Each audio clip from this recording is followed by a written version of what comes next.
and so they live there under the guise of Kim Jong, whichever one's running right now, and they make their own rules. Like I think it's said that Kim Jong Il guy or whatever has like invented golf or something like that. Like it's just.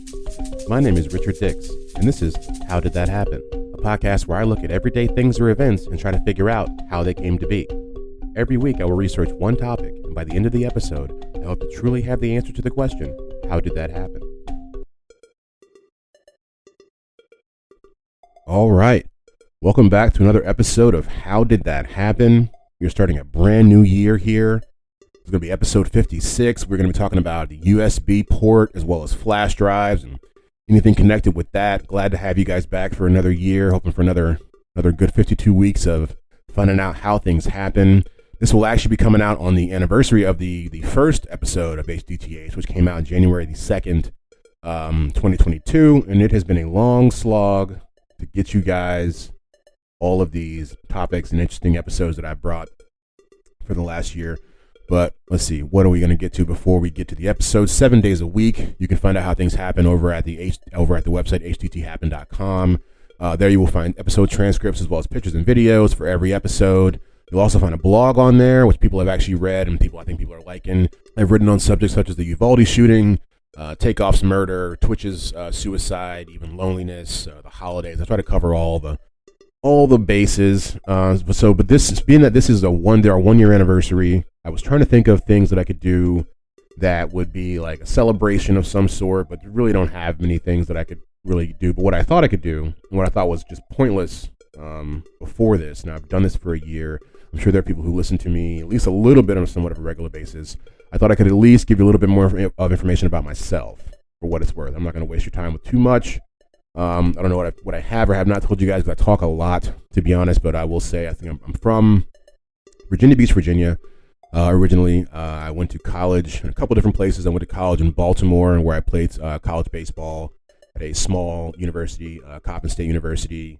There, I transferred to the University of Virginia's College at Wise. Lived and worked while I went to school for a few years. Got a degree in communication. I now live in the state capital, Richmond, Virginia. There's not that much more about me, but I thought, at least people, you listen to this guy sometimes twice a week, and you probably wonder who's behind the mic. And that's me. I like long walks on the beach. No, I don't know. I really like history, and that's why I started this podcast. I like to find out, it's cliche or corny, but I like to find out how things happen. I look at things all the time, and I just wonder how they got that way. And so this has been an outlet for me, and I really appreciate everybody who comes back week to week, or people who are finding out about it, every day. And like I said, the last episode, this past month has been the largest amount of downloads we've had all year. So it says that someone's listening, and I really hope to kind of, take that cue and take that energy and go on and try to double it up for this next year to come. But yeah, I thought so. There's not much more about me to say, or else I would tell you guys. I'm sure I'll start to divulge more personal things as we go along. But yeah, so let's move on from that to what am I watching? I just watched this movie called What We Found on Amazon Prime. It's a pretty good movie.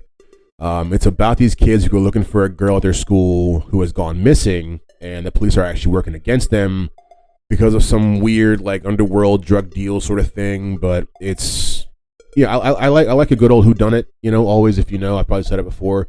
Kind of reminds me of like a Lifetime movie with a little more oomph to it. Like I said, it's on Amazon Prime, so it's not actually on like a basic cable or anything like that. I also just watched the movie The Invitation, which is on Netflix. It's a vampire flick, very well done. This woman gets a message from her long lost family, and spoiler alert, they are vampires. I'll leave it there. But it's definitely worth a watch if you like vampire movies. If you don't, it may not be worth such a watch for you. What am I listening to? I am always trying to give out pod recommendations to people because I know I'm always looking for stuff. I am currently listening to Are You Garbage? AYG. It's a pod where they interview comedians and other celebrities and try to figure out whether they grew up classy or trashy. It's all done in good fun. No one's, they're just kind of poking fun. They ask different questions that kind of give them an idea of your childhood and the way that you lived. And these questions really do kind of cue you into, you realize everyone had a different kind of childhood. They'll ask things like, is your butter on the counter, or is it on the fridge, or in the fridge, excuse me? Did you drink milk with dinner growing up? What was like the name of the street that you grew up on? What did your parents do? Different stuff like that. But it's fun. It's definitely, if you wanna laugh. I watch a lot of comedy podcasts. I don't do true crime as much anymore, because like I actually tweeted the other day, I feel like they're kind of falling off. They're not as interesting as they used to be. I feel like everyone thinks they can make a true crime podcast, but definitely check out Are You Garbage. I also listen to Up First with NPR. If you like NPR, then you'll love this. It's a morning news podcast they put out every morning.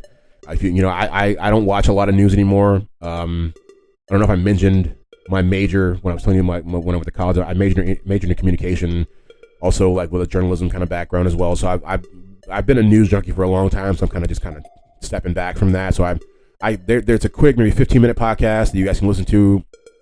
Kind of gives you just a quick what's going on with the day, and it kind of moves on from there.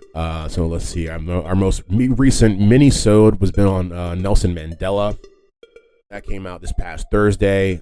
We learned a lot about him. We learned what his real name is. I tried to pronounce it and fail miserably. We found out also why he was in prison, and that he had like 3 wives. Long pause. But yeah, if you like what you hear here, on HCTH, then be sure to like and subscribe wherever you listen to podcasts. 5 stars if you feel so inclined. Or as I always say, 2 stars with some constructive criticism. That is always fine. But without further ado, as we're known to do, I'll get you guys out to the episode. Our story starts in October of 1969. Kind of.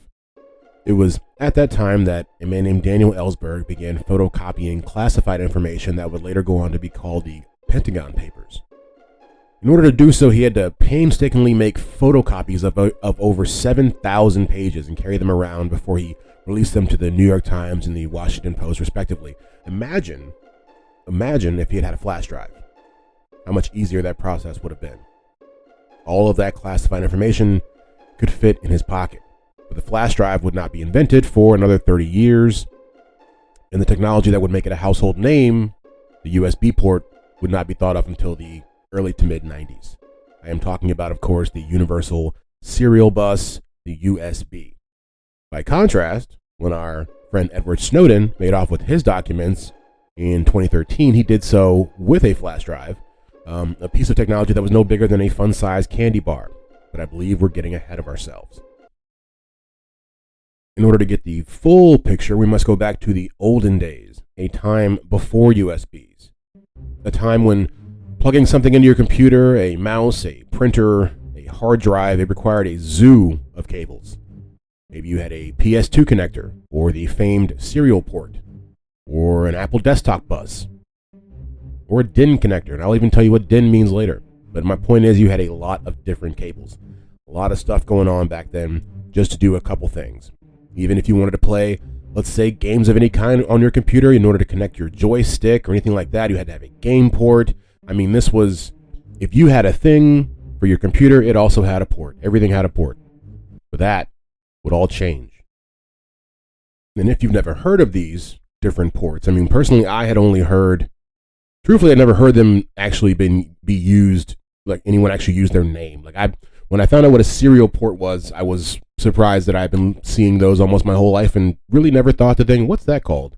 It took until this episode here to actually even put a face with a name, if you will. But if you don't know of any of those actual cords, count yourself lucky, and that is why the USB port is so important. One of the first types of ports that was a precursor to the USB was, as I said earlier, the DIN port, which was kind of made its claim to fame on the 1981 IBM personal computer. Now, DIN actually stands for Deutsche Institute for Normung. So if you've ever wondered what DIN actually stands for, there you go. Like I said, they would be a pioneer. Also, serial ports, like I mentioned earlier, they were some of the first ones that would end up connecting different things like your mouse or your keyboard to these actual towers. And so a serial port is an interface that allows a PC to transmit or receive data 1 bit at a time. That's actually a big part of why USB ports were so kind of advanced as well, as they were able to send more information faster than these actual serial ports. And that's why serial ports will end up being kind of phased out as USBs come on. Serial ports are still on the market because for some sort of lower tech things, they can actually still be of use, but the majority of things these days are actually, done with USBs. But it is one of the oldest types of interfaces, and at one time was the more commonly used interface to connect printers and other external modems to a PC. And so this now will bring us to the creation of the USB, the Universal Serial Bus, which I must say I never would have thought that's what USB stood for. I don't think I ever really thought about what USB stood for. I didn't think that the B stood for bus. I definitely did not think that. But so back in 1995, about 7 companies come together to basically say, hey, okay, we need some sort of universal technology that can make it easier for everybody to kind of plug and play. The whole idea was to really, have a plug and play sort of theory behind this technology. The companies were, of course, Compaq, IBM, Intel, Microsoft, NEC, Nortel, and another company with the initials of DEC. Like I said, the goal was to make it fundamentally easier to connect external devices to PCs by replacing the multitude of connectors at the back of the current PC. And so the main guy behind this, and see, I didn't know this. I didn't know any of this. Obviously, that's why we're learning all this. But there's actually one main guy who was behind the creation of the USB, and this is really interesting when you look at the different, like the IBM model compared to like the Apple model of like creating products, because Apple also tried to create their own sort of USB type of technology, and I believe that was called the FireWire. But the problem with that is, of course, Apple wanted it to be, they wanted to charge outrageous fees for licensing to allow anybody else to use them, and they wanted to be, very Apple centric. Which, I mean, I've read Steve Jobs' biography, and if you haven't, it's a great read. That really was his whole goal, was to just have one, and that's how Apple works. It's one full, everything works with it. How can I put it? Everything with Apple works with Apple, and they kind of like it that way. But these guys over at like Compaq and IBM and Intel, they wanted to make kind of the same thing, but they wanted it to be for everybody. And so the main guy kind of got off track for a second. The main guy who created the USB is a man by the name of A.J. Butt. I think that's how you pronounce his name. It's A.J.A.Y., last name B.H.U.T.T. He's an Indian guy from Baroda, and he was born in 1957. He completed his graduation in Maharaja Savijarao, got that pretty close, university. And he moved to the U.S. And went to the University of New York, the City University, like the CUNY, for his master's degree. He joined Intel in 1990 as a senior staff architect, and this guy has done a lot ever since he got there. He actually holds, I think, 132 U.S. or international patents for different types of technology that he's created since, in his over 30 years of working there. He's since retired now. But it's interesting to know, like I was talking about with the money of how Apple was trying to make money off their FireWire. I wanted to, that's why it really didn't take off anywhere outside of Apple. These guys made this, and they didn't make any money off of it. He's never made any, like one cent off of anything that has to do with the USB, because he made it while working for IBM. So it wasn't like it's not his invention, but it is his invention. So he kind of worked with all these different companies in conjunction to make a universal piece of technology that everybody could actually use.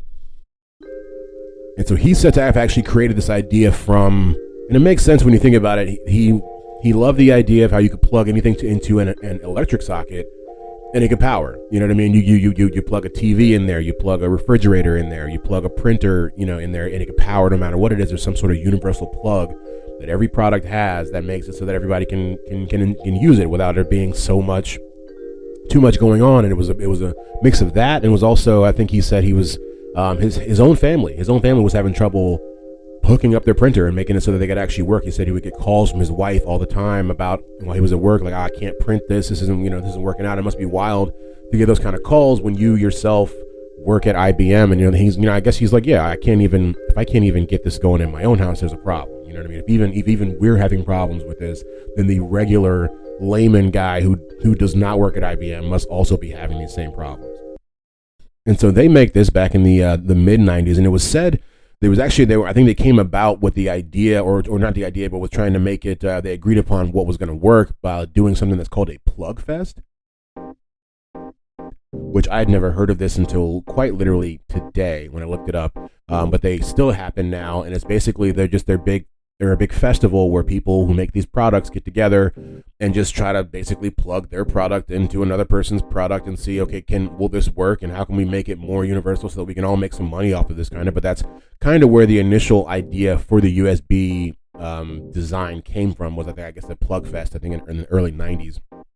The first USB compatible computer that came out was actually in 1998, and that was the Apple's iMac, which is interesting because Apple was trying to, like I said, make their own USB type device, but they realized USB was on the rise, and they had to they're always trying to be on the on the forefront. So that brings us to the actual design of the USB, and that's actually pretty interesting because there's not much to say about it. But what I realized when I was reading about it is I thought that I was not the only person that was having the trouble with what they call the USB paradox, and that's the fact that basically 50% of the time when you put the USB in, you put it in the wrong way. I just thought it was me. I thought I'm defective. There's just everybody else seems to understand. Someone they're seeing something that I don't see because my whole life I've been part of that 50%. If I put a USB in right now, it's gonna go in wrong. But so they were aware of that. But it turns out the reason why that is because to make the technology reversible, meaning you could put it in either way, you flip it in, and there is no upside down. If that was to be the case, would it cost twice as much to actually make the product. So they basically just stuck with a one-sided design, and that's what makes the USB paradox. I didn't even know it had a name. It's like finding out that the Doppler effect, or not the Doppler effect, but what's that called? The butterfly effect, that existed. You're just like, whoa, like you just put a name on something I've been struggling with my whole life. Let's see. I don't know if there's anything more about the design I want to get out before we move on to. After this, we're really going to talk about the flash drive, and then we're going to go ahead and get out of here onto the next segment. But I think one interesting part about the design of the USB and the whole idea of that is because they put all the important technology or the expensive technology that it requires to actually go is usually in the actual computer itself. So that you can sell a smaller, cheaper product, or whether it be the cord, or the flash drive we're about to talk about, that can then be put into that. So the expensive part is usually, like I said, in the computer and not in the part that you have to buy, which makes it easier for now they can actually market a product that everyone can afford. I don't know why I said that twice, but so that brings us on to the flash drive. And so this is actually something that I didn't think about when I was doing the research. I don't know why. It never occurred to me. But, you have the USB, right? And then you have the flash drive. And you couldn't have the flash drive without the USB. And for whatever reason, I just assumed, and we'll kind of see that it almost does. I just assumed that whoever made the USB also made the flash drive. But that's not. We'll find that that's not exactly true. So the first patent for a USB-based PC flash disk was filed in April 1999 by an Israeli company called M Systems. They no longer exist, and they were actually acquired by SanDisk in 2006. And SanDisk is still a very large USB flash drive maker. So the first people who ever made them had been bought up by one of the larger guys in the game. So they were the first people in 1999. Later that same year, we see IBM actually create their own type as well. And there's a lot of different claims as to who actually made the first flash drive, because there's a difference between making the flash drive technology and then actually trying to sell a commercial flash drive. But there's been litigation that has basically told us who did it, and it was supposed to be the Trek 2000 International Company. They're a Singaporean company, and they actually hold not the patent, but the legal rights to say we're the first guys to actually sell a flash drive. And this is actually a really interesting piece of information. When I read this, it was like a light bulb went off in my head, or just sometimes where everything all clicks for a second. And so when they first sold the first flash drive, guess what they called it? They called it the thumb drive. Now that may not mean much to people of a certain age. I'm not sure, because I grew up with basically watching this technology grow with me. I'm 30, I'll be 32 in a couple weeks. And, over the last 15 to 20 years, we've just seen the flash drive become what it is. But when I was a kid, they called them thumb drives. Like in high school, they would my teachers called them thumb drives. I couldn't understand what that was. Couldn't understand where they got that idea from. And so I don't know if they still call them that now. Maybe it's an older thing, but so the reason because of that is because the first one that it was ever sold on the market in the world was called the thumb drive. I just thought that was interesting. Maybe you don't, but like I said, later that same year, IBM would actually make their first one to sell it in the United States, and theirs was called the Disk On Key, which is not as cool as the thumb drive. Fun fact about fun fact about fun drives, but fun fact about thumb drives or flash drives, they are actually said to be banned from the NSA facilities. A former NSA official told the Los Angeles Times that special permission is required to use them. And even when you do that, people still look at you funny. And so there's one guy in there who's like so against thumb drives that he's actually asked for his computer to have all his USB ports to be filled in with liquid cement, which just seems a little extra. And that is how USB ports happened. And now it's time for the roundup. And we're going to round it up. Serial ports were one of the predecessors to the USB port. USB stands for Universal Serial Bus. The USB was created in 1995. The first flash drive was invented in 1999. Things I didn't know before. And now I know them. Never heard of these things. What are they? All right, so for the things I didn't know before, we actually do have a couple pretty good ones. I got three, maybe a total of three for you guys. The first one is not, I don't know why I always make this stuff out to be less interesting than what I think it is, but I think it's pretty interesting. So between 2016 and 2017, South Korea took part in what was called the Flash Drives for Freedom campaign. And so what they did was they would take all of these flash drives and they would pack them with like all this information of like the outside world and send them off to North Korea. They would have like South Korean soap operas, movies from like America, information about the outside world, global news stories, different stuff like that. And they would just sneak them into North Korea. We're talking like 10,000 flash drives because basically, if you don't know, I imagine most people probably do, but North Korea is basically cut off from any kind of real Western media, of any sort. And so they live there under the guise of Kim Jong, whichever one's running right now, and they make their own rules. Like I think it's said that Kim Jong Il guy or whatever has like invented golf or something like that. Like it's just this whole, they live under these like created, constructs, which we all do, but they live under a very small one that only they kind of agree to. So with this, I just thought it was interesting that that's the way they were able to transport information, and that these guys are getting flash drives that are showing you can do so much with a flash drive. The amount of data storage is just ballooned and grown exponentially ever since they started creating them. I think now the largest flash drive it holds something like 2 terabytes of, and I don't think I mentioned in the earlier one, the first flash drive ever I think held 8 gigabytes. When they first made it in 1999, it held 8 gigabytes. And now, like I said, you can hold up to 2 terabytes. So that's just showing different ways that flash drives show up in our life. I thought that was pretty cool. So the next thing we're going to get to does not have much, if anything to do with the episode. And that's kind of where this segment really began. All those months ago, a year ago, was that I would be doing research for stuff and then find other stuff that was just too juicy, crazy, interesting to not mention, even though it has nothing to do with a USB. And this is still in the technology realm, but this is about how Bluetooth got its name, like the actual technology of Bluetooth. So it's named after a 10th century Danish king named Harold Blatan, which I guess, or Bluton, whatever. And in English, that means Harold Bluetooth, right? And this guy had an enthusiasm for blueberries, which who doesn't? And his tooth was always seemed to be stained blue, hence the name.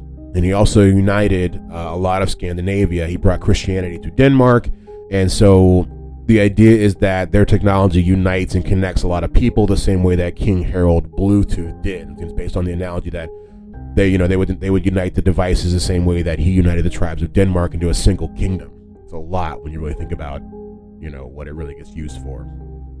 So that's how we get the Bluetooth name. And they go a little bit further. They doubled down on this. So the Bluetooth symbol is like some old English, I think they call it runed. It's like a type of writing from like Denmark or something like that.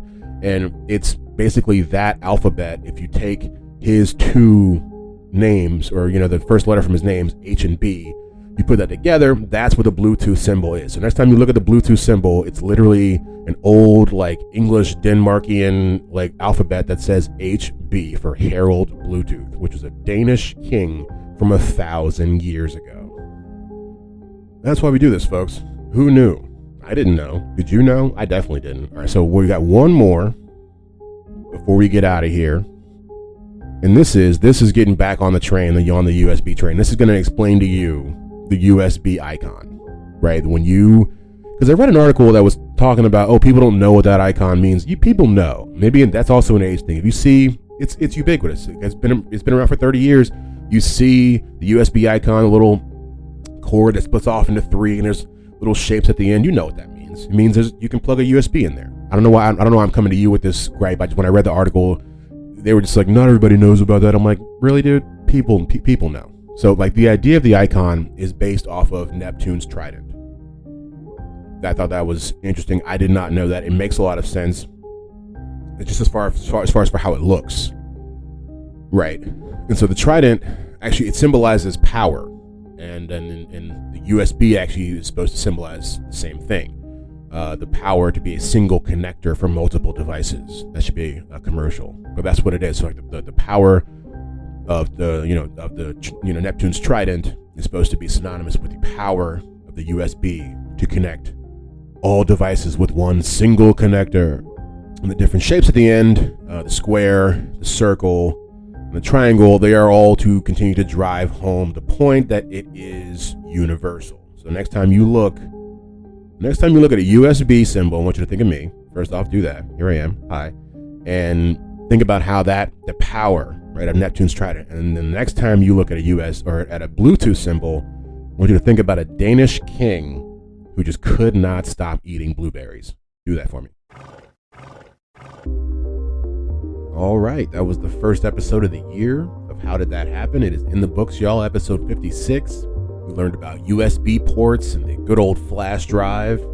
I learned so much in that episode because I did not know any of this. Like I said, I didn't even know that the B in USB stands for bus. I would have thought it stood for something more sophisticated or complicated. I don't know. But that's why we do this, folks. That's why we come back week to week hoping to find out how everything happens. That will be the goal of this podcast. We'll go on for forever in a day to find out how things happen. But as always, if you like what you heard here, there is more where that came from over at hdthappen.com. As always, the written version of the episode, the transcripts will be up there in addition to photos and videos, along with the works cited that shows where I got all of this information from. And if you'd like to like and subscribe wherever you listen to podcasts, it really helps the pod grow. Give us 5 stars if you'd like. If you don't want to and want to give us 2 stars, and tell us why you don't want to give us 5 stars, love that too. But yeah, hoping for some great things to come along for this new year to come, guys. As always, thanks for pressing play, and we'll see you guys in a couple days with the next episode of Bite Size Bios.